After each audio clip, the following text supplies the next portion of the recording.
हमारे साथ कैसा हेमोस्टेटिक फंक्शन या हेमोस्टेटिक एक्टिविटीज परफॉर्म करती है।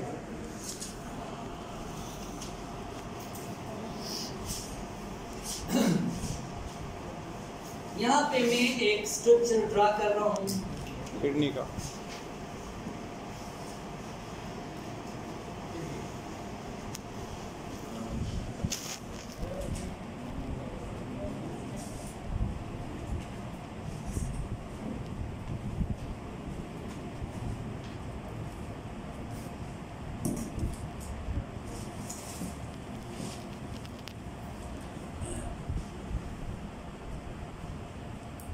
ये एक किडनी है।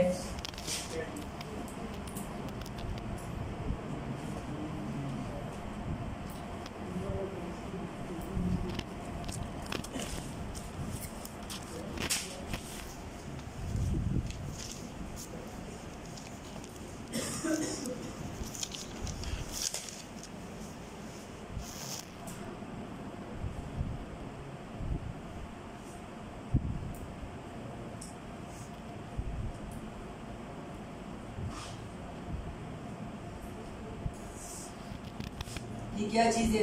किडनी। ये है किडनी का स्ट्रक्चर है जिसको हम यूरिनरी सिस्टम भी कह सकते हैं। ठीक है, तो हम देखते हैं कि how kidney performing as a homeostatic work. ठीक है, यहाँ पे ये राइट किडनी है, ये लेफ्ट किडनी। ये क्या चीज है? फॉर एग्जांपल ये रीनल आर्टरी है। क्या चीज है? Renal artery. और रीनल आर्टरी का फंक्शन क्या है कि ये ऑक्सीजनेटेड ब्लड को रिसीव करती है। किस पर्पस के लिए? और removing waste material from the body. ठीक है, और अपनी एक्टिविटीज के लिए भी ये ब्लड को रिसीव करती है, अपनी सेल्स के लिए कि ये सर्वाइव करे पार्लामेंट में। ठीक है, ये क्या चीज है? ये है रीनल वेन। तो यहाँ पे मुख्तलिफ सेल्स मौजूद है। तो रीनल आर्टरी के जरिए ब्लड आता है, वहाँ पे सेल में सेलुलर रेस्पिरेशन हो जाता है, कार्बन डाइऑक्साइड की प्रोडक्शन होती है, और रीनल वेन के जरिए फिर कहाँ पे जाता है? सुपीरियर वेना केवा के जरिए फिर हार्ट की तरफ जाते हैं फॉर ऑक्सीजनेशन। Yes sir. ठीक है, अगर इसको मैं इस तरह के ड्रा करूँ तो यहाँ पे डीऑक्सीजनेटेड ब्लड है। ठीक है, इसी तरह लेफ्ट साइड में भी इसी तरह का प्रोसेस होता है। ठीक है, अगर किडनी को मैं थोड़ा विजुअलाइज करूं या अगर इसका मैं क्रॉस सेक्शन ले लूं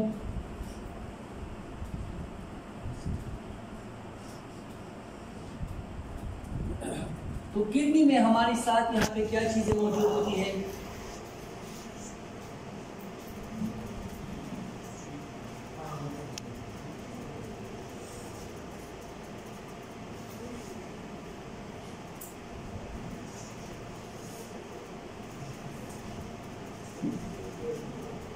क्या चीजें मौजूद होती है?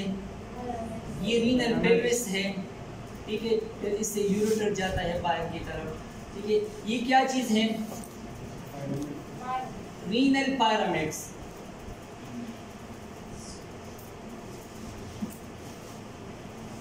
ठीक है, आउटर पार्ट को हम कार्टिक्स कहते हैं, मेडुला कहते हैं, रीनल मेडुला। और किडनी का जो इंटरनल पार्ट होता है ये वाला, इसको हम क्या कहते हैं? इसको हम कहते हैं रीनल कॉर्टेक्स। ठीक है जी, पायरामिड्स।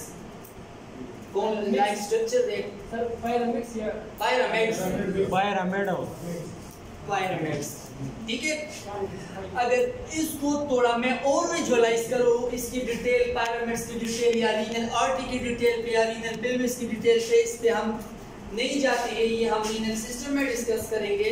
हम जस्ट देखते हैं कि किस तरह किडनी वर्क करती है एज अ होमोस्टेटिक ऑर्गन। ठीक है, अगर इसको मैं थोड़ा और विजुअलाइज करूँ तो किडनी की इनसाइड हमारे साथ क्या चीज होता है?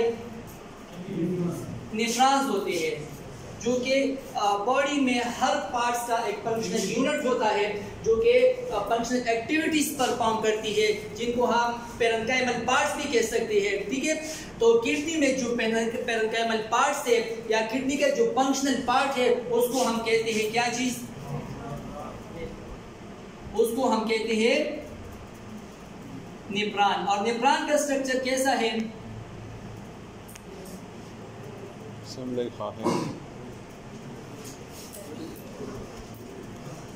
इस तरह का स्ट्रक्चर होता था ना। Yes sir.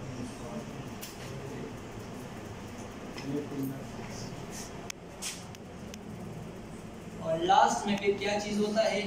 Collecting ducts. और ये कलेक्टिंग डक्ट्स पे पिल्विस पे आता है और ये वाला जगह जो है ये फिर कनेक्ट होता है किस चीज के साथ? यूरेटर के साथ, फिर ब्लैडर के साथ और फिर यूरेथ्रा के साथ। ठीक है, तो ये क्या चीज है? ये सिंपल स्ट्रक्चर है किस चीज का? 1.3 million nephron are present in each kidney. ठीक है, इसकी डिटेल हम वीनस सिस्टम में डिस्कस करेंगे। ये मैंने सिर्फ एक स्ट्रक्चर ड्रा किया है।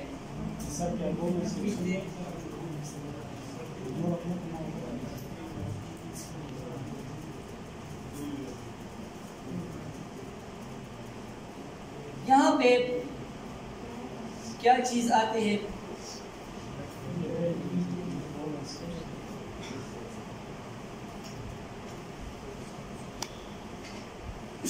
ये वाला जो आर्ट इसको हम क्या कहते हैं?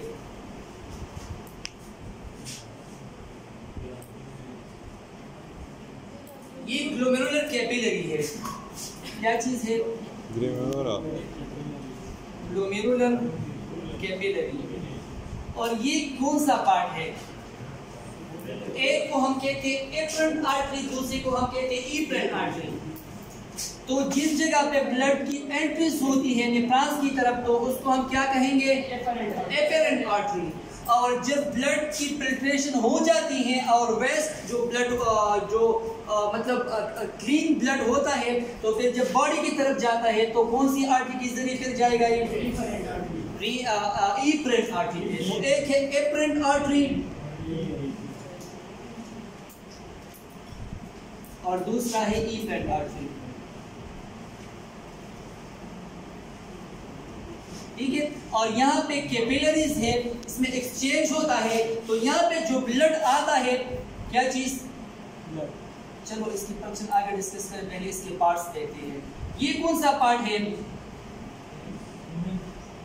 इसको हम कहते हैं प्रॉक्सिमल कैनालोटिक ट्यूब्यूल। प्रॉक्सिमल, आप लोगों ने एपीसी में मेरे ख्याल में पढ़ा है सर, पढ़ा है सर। इसको हम कहते हैं प्रॉक्सिमल कैनालोटिक ट्यूब्यूल। ठीक है, प्रॉक्सिमल कैनालोटिक ट्यूब्यूल से अगर थोड़ा हम नीचे आ जाए तो ये वाला जो पार्ट है इसको हम कहते हैं loop of Henley. Loop of Henley. ठीक है, लूप ऑफ हेनली फिर हमने 2 पार्ट्स पे डिवाइड किया है। ये वाला जो डाउनवर्ड पे आता है इसको हम कहते हैं डिसेंडिंग लूप ऑफ हेनली।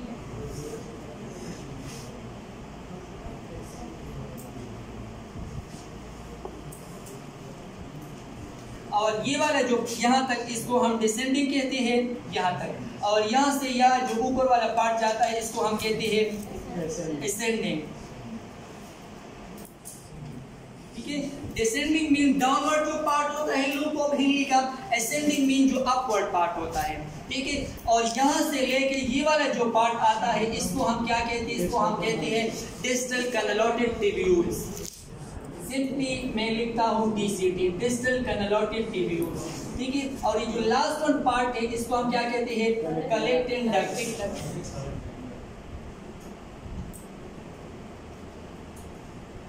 ठीक है, तो ये जस्ट सिंपल स्ट्रक्चर है उसकी जो प्रॉक्सिमल कैनालोटिक ट्यूब्यूल्स की डिटेल पे कि यहाँ पे कौन से रिसेप्टर्स होते हैं, यहाँ पे कौन सी पार्ट्स होते हैं, किस तरह इसमें फिल्ट्रेशन होता है, इसकी डिटेल पे हम नहीं जाते हैं। हम सिर्फ डिस्कस करते हैं कि किस तरह किडनी वर्क करती है एज अ होमोस्टैटिक ऑर्गन। ठीक है, तो अब हम इसकी फिजियोलॉजी कुछ थोड़ा डिस्कस करते हैं, देखते हैं कि किडनी का फिजियोलॉजी क्या। मैंने आप लोगों को बताया था कि the first one functions of kidney is filtration. क्या करती है? फिल्ट्रेशन करती है। जो 26% टोटल कार्डिक आउटपुट का ब्लड आता है 26% टोटल कार्डिक आउटपुट। मैंने आप लोगों को बताया था कि हार्ट अगर 100% बॉडी को ऑक्सीजनेटेड ब्लड सप्लाई करता है तो 26% ब्लड ऑक्सीजनेटेड कहाँ पे आएगा? किडनी की तरफ आएगा। ठीक है, तो जितनी ऑक्सीजनेटेड ब्लड यहाँ से यहाँ तक आता है तो इस ब्लड में हमारे साथ होती है क्या चीज? वेस्ट मटीरियल्स होते हैं जो हम एक्टिविटीज करते हैं 24 आवर में। ठीक है, उसमें क्रिटेनिन भी होता है, इसमें यूरिया भी होता है, इसमें अमोनिया भी होता है, इसमें सोडियम भी होते हैं। तो मुख्तलिफ किस्म की जो मॉलिक्यूलर सब्सटेंस होते हैं, स्मॉल और लार्ज सब होते हैं यहाँ पे। ठीक है, तो यहाँ पे फिर ग्लोमेरुलर फिल्ट्रेशन में इन सब्सटेंस की फिल्ट्रेशन हो जाती है। कौन सी सब्सटेंस की? जो ब्लड में मौजूद होते हैं वेस्ट मटेरियल, अमोनिया की फॉर्म में, यूरिया की फॉर्म में। ठीक है, और इसी तरह क्रिटेनिन की फॉर्म में, इसी तरह सोडियम वगैरह जो इलेक्ट्रोलाइट्स होते हैं ये भी हमारे ब्लड में होते हैं ना। Sodium, potassium, calcium, magnesium, water भी होते हैं जो बॉडी में हम जितनी भी वाटर हम ड्रिंक करते हैं तो एक्स्ट्रा वाटर भी ब्लड में होते हैं ना। तो जितनी भी फिल्ट्रेशन होती है तो यहाँ पे हमारे साथ एक बेसमेंट मेम्ब्रेन लगा होता है। क्या चीज? बेसमेंट मेम्ब्रेन हमारे साथ लगा होता है। और बेसमेंट मेम्ब्रेन का जो साइज है वो कितना होता है? 0.1 माइक्रोन इसका साइज होता है। तो ये सिर्फ और सिर्फ इन सब्सटेंस को बाहर की तरफ छोड़ देती है जिनका मॉलिक्यूलर वेट स्मॉल हो। क्या चीज हो? जिसका मॉलिक्यूलर वेट स्मॉल हो। और जो लार्ज मॉलिक्यूलर सब्सटेंस होती है वो फिर वापस ब्लड की तरफ जाता है एपरेंट आर्टरी के जरिए। तो लार्ज मॉलिक्यूलर सब्सटेंस में जो यहाँ पे जो ब्लड आता है इसमें ग्लूकोज भी होते हैं, इसमें प्रोटीन भी होते हैं, इसमें हमारे साथ इलेक्ट्रोलाइट्स भी होते हैं, ब्लड यूरिया भी होते हैं, क्रिटेनिन भी होते हैं। ठीक है, तो यहाँ से जो फिल्ट्रेशन होती है तो प्रोटीन हमारे बॉडी के लिए इम्पोर्टेंट होता है हमारे लाइफ की एक्टिविटीज के लिए। इसी तरह ग्लूकोज का भी मॉलिक्यूलर साइज लार्ज वो भी हमारे बॉडी के लिए इम्पोर्टेंट होता है। तो वो फिर वापस ब्लड की तरफ जाता है। और जो वेस्ट मटेरियल होती है, वेस्ट मटेरियल में हमारे साथ क्रिटेनिन, यूरिया, अमोनिया, यहाँ पे किडनी फिर क्या करती है? यूरिन फॉर्मेशन करती है। ये आगे हम डिस्कस करेंगे। तो यूरिन की फॉर्म में ये वाला जो ब्लड है ये आगे की तरफ आ जाता है। ठीक है, तो यहाँ पे एक बात आप लोग नोट कीजिए, साथ साथ इलेक्ट्रोलाइट्स भी आते हैं। क्या चीज? इलेक्ट्रोलाइट्स भी आते हैं। और इलेक्ट्रोलाइट्स की फिल्ट्रेशन यहाँ पे नहीं होती है। फिर इलेक्ट्रोलाइट्स की फिल्ट्रेशन कहाँ पे होती है? मुख्तलिफ की पार्ट्स है ना। तो सबसे पहले जो फ्लूइड यहाँ पे आते हैं तो इस फ्लूइड में हमारे साथ 100% इलेक्ट्रोलाइट्स होते हैं। इलेक्ट्रोलाइट्स में सोडियम भी होती है। ठीक है, और ये जो फ्लूइड है ये यूरिन फॉर्म में भी आते हैं। यहाँ पे किडनी क्या करती है? यूरिन फॉर्मेशन करती है। तो यहाँ पे सबसे पहले इलेक्ट्रोलाइट्स में हमारे साथ किस चीज की रीअब्जॉर्प्शन हो जाती है? सोडियम की। तो 60% sodium is reabsorbed in proximal convoluted tubule. तो जब बॉडी की जरूरत होती है सोडियम की तो फिर रीअब्जॉर्प्शन यहाँ से ज्यादा होती है। और जब बॉडी को जरूरत सोडियम की नहीं होती है तो फिर ये सोडियम हमारी बॉडी से निकल जाता है। और मैंने आप लोगों को बताया था कि हमारी बॉडी का जो नॉर्मल लेवल है सोडियम का वो कितना है? 135। ठीक है, और ये बात भी नोट कीजिए, एक तो सोडियम का लेवल यहाँ पे रेगुलेट किया किसने? किडनी ने, एंड वर्क किया एज अ होम्योस्टैटिक ऑर्गन। दूसरा, स्किन भी हमारे साथ सोडियम को बाहर रिमूव करती है in the form of sweating. मसाज बकती हुई अक्सर जिसको पूरी जामे घर में केवा चीन आगे बाने अगर स्किन चाप पे जो होते हैं ना तो वो क्या चीज होता है? वो सोडियम होते हैं। तो जब भी हमारी बॉडी में सोडियम का लेवल बढ़ जाता है एक तो स्वेटिंग की फॉर्म में स्किन को वाला फंक्शंस परफॉर्म करते हैं। अगर आप लोगों से कोई पूछे कि सिर्फ ये वाला प्रोसेस किडनी परफॉर्म करती है, नहीं, स्किन में भी हमारे साथ सोडियम का रिमूवल हो सकता है। ठीक है, तो यहाँ पे 60% सोडियम की रीअब्जॉर्प्शन हो जाती है। अगर बॉडी को जरूरत होती है तो फिर ये इसकी रीअब्जॉर्प्शन होती है। अगर जरूरत नहीं होती है तो फिर ये फ्लूइड में बाहर की तरफ जाता है। ठीक है, जब ये वाला फ्लूइड इसमें मैग्नीशियम भी होते हैं, इसमें अदर इलेक्ट्रोलाइट्स भी होते हैं, लेकिन हमारा काम सिर्फ वाटर के साथ होगा। और अदर जो वेस्ट मटेरियल है यूरिया, यूरिक एसिड या अमोनिया जिसको हम कहते हैं, ठीक है, और वाटर के साथ जिसको हम फ्लूइड कहते हैं। ठीक है, तो मोस्टली किडनी जो होमोस्टैटिक एक्टिविटी परफॉर्म करती है किस चीज की करती है? फ्लूइड की, वाटर की और सोडियम की और वेस्ट मटेरियल की, जिसमें क्रिटेनिन आती है, जिसमें हमारे साथ आता है यूरिया। यूरिन जिसको हम कहते हैं। ठीक है, तो यहाँ पे तो सोडियम की रीअब्जॉर्प्शन 60% हो गई। तो यहाँ पे फिर जो फ्लूइड आता है नीचे की तरफ, तो ये कहाँ पे आएगा, ये लूप ऑफ हेनरी पे आएगा। तो लूप ऑफ हेनरी में यहाँ पे जो रिसेप्टर्स, जो चैनल्स मौजूद होती है, ये परमिएबल होते हैं सिर्फ किस चीज के लिए, परमिएबल पार H2O, किस चीज के लिए, This area descending loop of Henry is only permeable for water. It is not permeable for sodium. ठीक है, it is not permeable for sodium. तो जब भी हमारी बॉडी में वाटर की डिफिशियंसी आ जाती है तो लूप ऑफ हेनरी से रीअब्जॉर्प्शन ज्यादा होती है। किस चीज का, H2O का। ठीक है, और जब भी हमारी बॉडी में सोडियम H2O की एबंडेंसी होती है, वाटर ज्यादा होती है, तो फिर ये रिमूव करती है in the form of urine. और मैंने आप लोगों को एग्जांपल भी दिया था कि हमारी बॉडी में विंटर सीजन में वाटर की एबंडेंसी होती है, वाटर की ज़रूरत नहीं होती है, वाटर ज़्यादा होती है, तो फिर हम यूरिन ज़्यादा करते हैं और हम एक्स्ट्रा जो फ्लूइड होते हैं वो रिमूव करते हैं। तो यहाँ पे फिर भी अब्जॉर्प्शन कम होती है। ठीक है, so this area is only permeable for water. यहाँ पे जो 60% सोडियम रह गई है, वाटर भी होगा और सोडियम भी होगा। तो 60% सोडियम की रीअब्जॉर्प्शन PCT में हो गई, H2O की reabsorption descending loop of Henry में हो गई। तो फिर ये वाला जो फ्लूइड है ये फॉरवर्ड मूवमेंट करेगा। ठीक है, तो जब भी ये फ्लूइड फॉरवर्ड आता है तो यहाँ पे ये वाला जो पार्ट है इसको हम असेंडिंग लूप ऑफ हेनरी कहते हैं। क्या चीज, असेंडिंग लूप ऑफ हेनरी। तो ascending loop of Henry is only permeable for sodium. तो जो सोडियम रह जाता है यहाँ से यहाँ तक, तो ये फिर रीअब्जॉर्ब होता है वापस ब्लड में। कौन सी पार्ट से, ascending loop of Henry.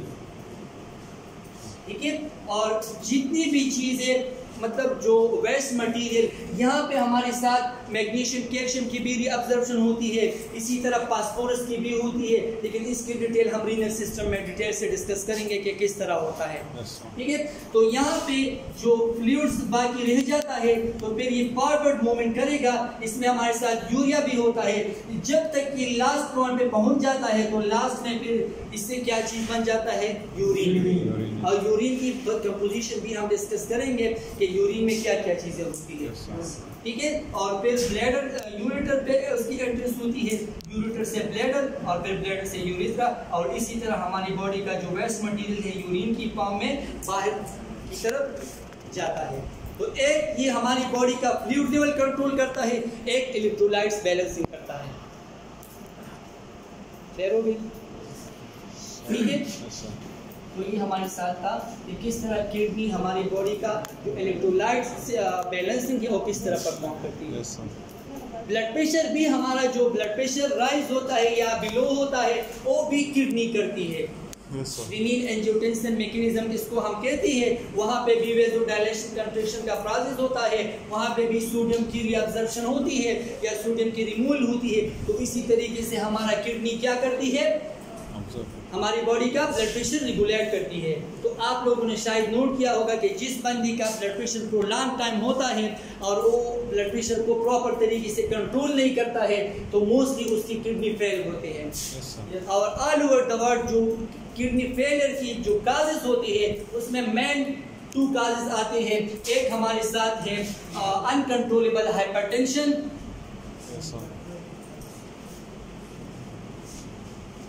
Uncontrollable hypertension,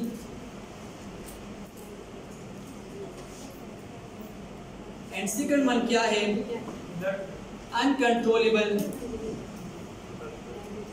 diabetes.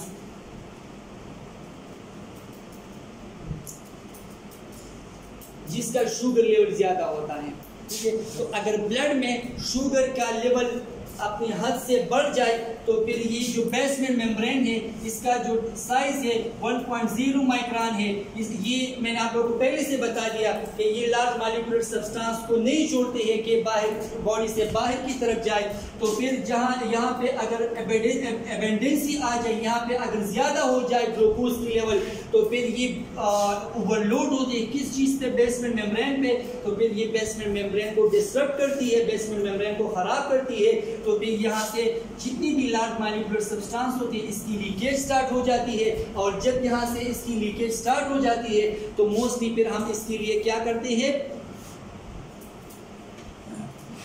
RFTs का टेस्ट परफॉर्म करती है, रीनल फंक्शन वाला टेस्ट। हम वहाँ पे देखते हैं कि ग्लोमेरुलर फिल्ट्रेशन रेट कितना है, कितनी मिनट में ये ब्लड को फिल्टर करती है। और वहाँ पे हम क्या चीज़ और देखते हैं, हम देखते हैं कि इसमें ग्लूकोज लेवल को मतलब प्रोटीन की लॉस तो नहीं होती है यूरिन में, ग्लूकोज की लॉस तो यूरिन में नहीं होती है। इसी वजह से हम देखते हैं क्रिएटिनिन लेवल को कि ब्लड, और इसके बाद फिर हम देखते हैं ब्लड यूरिया लेवल को कि ब्लड यूरिया प्रॉपर तरीके से हमारी बॉडी से रिमूव होता है कि नहीं। ठीक है, तो ये हमारे साथ क्या चीज़ है, ये हमारे साथ है अनकंट्रोलेबल हाइपरटेंशन एंड डायबिटीज। तो इस तरीके से हमारा जो होम्योस्टैटिक एक्टिविटीज है बॉडी का, तो ये किडनी रेगुलेट करती है। तो हमारी बॉडी में मोस्टली जो ऑर्गन्स होते हैं जो हमारी लाइफ को फॉरवर्ड करती है, हमारी लाइफ को एक मतलब इसको हम क्या कहेंगे, दोस्तों जो मोबाइल का ना जिसका लाइफ देता है ना बच, बिल्कुल अगर ब्रेन खराब हो जाए तो आप पागल हो जाओगे।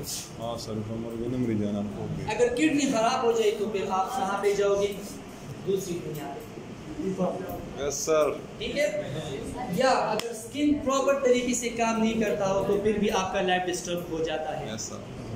प्रॉपर तरीके से आपका टेम्परेचर रेगुलेट नहीं होता है। फिर उसकी अपना एक वो होता है, मैकेनिज्म होता है कि अगर टेम्परेचर हद से बढ़ जाता है तो फिर ब्रेन में जो जिसको हम ब्रेन हैमरेज वगैरह हो कहते हैं, तो फिर और प्लानिट निकाल दो, जो हम पैथोफिजियोलॉजी में डिटेल से डिस्कस करेंगे। ठीक है सर जी। तो ये हमारे साथ क्या है, ये हमारे साथ है रीनल सिस्टम या किडनी का, कि किस तरह हमारी बॉडी में ये रेगुलेट करता है होमोस्टेसिस। बस को सर आज हम कल हम डिस्कस करेंगे positive and negative feedback mechanism. Okay sir. ठीक है, तो यहाँ तक काफी है। Okay sir.